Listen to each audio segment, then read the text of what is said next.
Hey, welcome back to the channel. So today we're going to be installing a upgraded front sway bar for a Can Am Spyder ST. These instructions will work for the ST and the RS, 2013 and higher. Trickiest thing about this install is going to be actually feeding this through the frame, which is why all of the instructions and everything you read said you have to get your Spyder 2 feet into the air, which I've done. So to solve that problem, I have my load ramps hooked to the back of my truck. I've got the Spyder on an incline, parking brake is set, it's actually in gear, and I have the back wheel chock just to make sure it's not going to move while I'm underneath the bike doing any work. What I'm going to do for this particular video is I'm going to take you through the written instructions step by step visually so you can see what needs to be taken off in what order and how this process goes. All right, so we're under the Spyder looking at it from the front. This front skid plate we don't need to remove, but going back, we're gonna have to remove this panel right here, as well as these two skid plates on the back, and that's gonna allow us to get access to the bolts that hold the tie rod in. The tie rod itself is this bar right here that runs through the frame and connects to the other side. We're gonna be taking the links off as well as that bar. So this is going to allow us to get access to some of the bolts so we can actually pull that out. This bolt right here has a nut on the other side, and obviously this panel will be in the way. So I'm gonna pull this panel. There's one bolt on the side as well as a couple of these black kind of pressure clips. So I'll pull that out. These back two panels, I think I might have to take the front wind deflectors out because it looks like there is a screw on the side. It's not in the instructions though, so we'll take a look at that. But we'll start by getting this guy out of the way, and then I'll take a look at those and I'll check back in once I've figured that out. Skid plate came off easy enough. It was just the 3 body clips and then the 1 bolt. Looking at the other 2 panels though, I am going to have to take apart the side pieces and the wind deflector in order to get access to the other pieces it wants me to remove. So even though it's not in the instructions, I'm gonna have to pull off this piece, which is just these little kind of speed clips, and then the one on the other side as well, which has some T30 bolts on it. So I'll pull these out, and then that'll give me access to the radiator deflector for the next piece.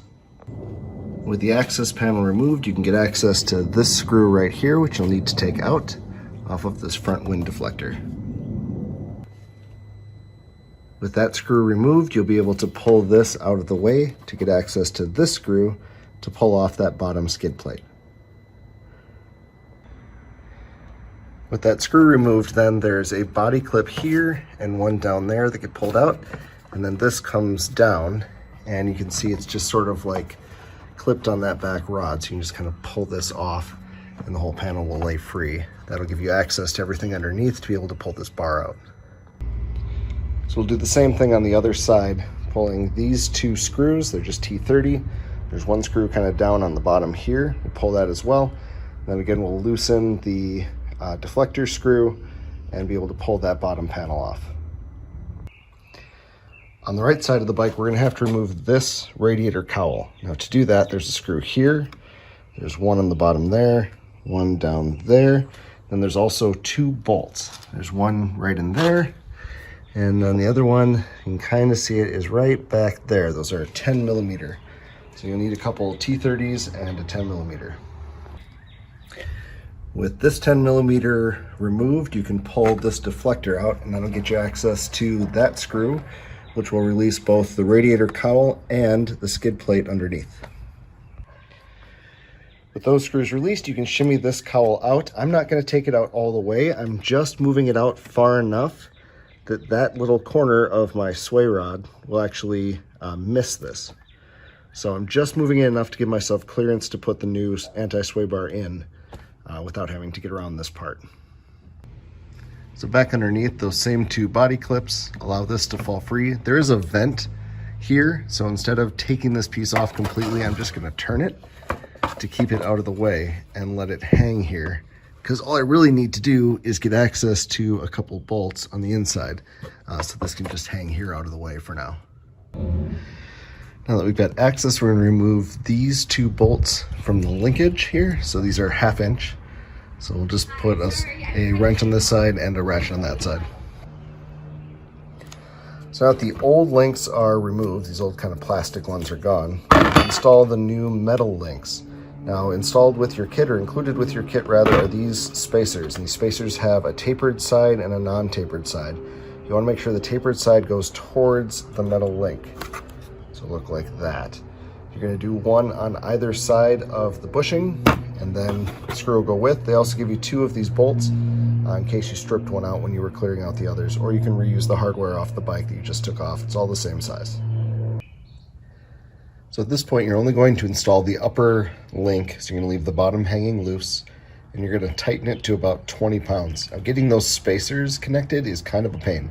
What I ended up doing is using one of these bolts and essentially threading the spacer onto the end of the bolt. So, pass it through here, thread a spacer on, and then let it hang on the threads like that. I did the same thing on the other side. So I had 2 bolts kind of hanging off their threads with the spacers, and then I took the end link for the sway bar and kind of shimmied it up in between the 2. And then once that was in place, I just straightened out the bolts and pushed the one bolt through, which pushed the other bolt out of the way. And then I had my link in place with the 2 spacers. Looking online, the other method to do this is to use a little bit of super glue and just stick the spacers right to the bushing. I just don't have any super glue handy, so I'm going my way. Okay, now that our end links are installed and hanging, we can deal with the actual rod itself. Now, in some later model Spyders, there's going to be a pin right here. Like I think the 15s and 16s, you'll see that. If there is one, you need to take that out. There's just a bolt that runs through it, so just pull that out. On a 2013, you don't have that, so you don't have to worry about it. What we do have to do, though, is remove these bushing blocks. So there's a bolt that threads through it. It's just, I believe, a 10 millimeter.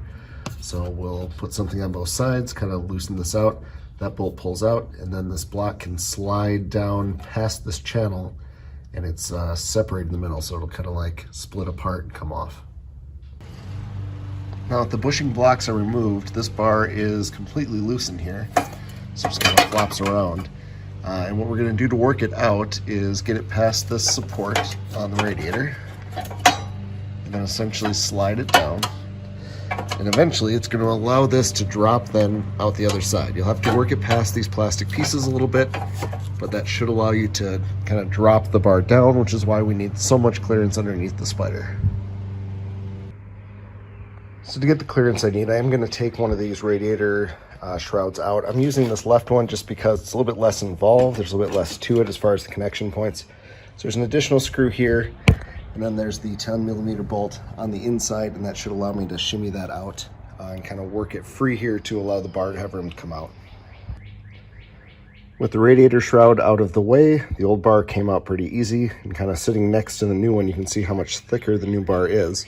So now I'm just going to pull these pieces of foam off, and then this bar will go in the way the other one came out. So looking at it from the bottom, you can kind of place this up into this channel and get to the center point here, and then you should be able to just hinge it over and let it hang free. That's why you need all of this clearance to allow the bar to be able to sit like that as you come in. You see, I just have enough. With the new sway bar routed through this channel and now hanging free, we can install the bushing blocks. So they give you these updated, stiffer bushing blocks to use. So it's going to orient this way, so hold down. So essentially you're going to spread this, put it over the bar end, and then press it into this frame rail. Now, it is meant to be a very tight fit, so you may have to lightly tap it with a hammer, but you want to go very, very slow and get this lined up so that that screw that we took out of the old bushing blocks can pass right through here and through this preset channel and lock this in place. Okay, bushing blocks are installed and tightened down, so now we're going to install the bottom half of the links. And I need to correct something that I said before, and I'll make sure to put something in the video as well. I mentioned before that there was hardware included, thinking it was the same size. In case you stripped something out, that was actually incorrect. The bolts that they give you with the kit are longer than the OEM ones. So you're going to need these 2 longer bolts for the bottom links because this bar is quite a bit thicker than the OEM bar. So you do need the longer bolts that they supply with it in order to connect this bottom part. With the spacers on these, you're going to do the same thing you did up there as far as the tapered end going into the bushing, and make sure that it goes bolt, spacer, bushing, spacer, bar, and then the nut on the other side. So these links should be on the outside of this bar. So just a shot of it from straight below with the pieces in place. So it goes bolt, spacer with the tapered side facing in, the actual connection with the bushing, another spacer with the tapered side facing in, the sway bar itself, and then the nut. And then this whole thing gets tightened up to 20 pounds, just like the uppers. You want to make sure when you tighten this that you're not crushing these spacers. So with that, our BajaRon Sway Bar is installed. Not a hard project. It took a little bit over an hour, probably 2 hours, a little bit of fiddling around and doing video stuff in the middle. Pretty approachable. Hardest part is getting this thing 2 feet in the air. But if you've got ramps or somebody who has access to a hoist, it's pretty easy to do. Otherwise, you're going to be stuck jacking this up in the air and putting it on wood and things like that, which I just wasn't about to do. So final assembly then is going to be the same as disassembly, but in reverse. So put the radiator shrouds back in, put the skid plates back on the bottom. Hopefully I've got all of my clips and everything separated so that everything goes back where it was meant to be. I don't have any parts left over when they're done. With that, then we're at the end of this project, and I'm anxious to take this for a ride and see the difference in handling, because I'm told it's pronounced. So back for my initial test ride, and yeah, that makes a big difference. Corner's a lot flatter, drives a lot flatter, doesn't dive into the corners and doesn't dive under braking. Much nicer ride, much more predictable in how it handles. Very, very happy with that update. So we've reached the end of this project. If you're interested in purchasing a Spyder of your own or taking a look and getting more information about these, best place to find any information and to find a Spyder of your own is, of course, the web. You might not like that joke, but given this the end of DIY Dad video, you probably should have expected that it would be there. All right, with that, I'm going to let you go. Remember, any DIY project doesn't have to be perfect. Most important step is just to do it. Take care. We'll see you next time.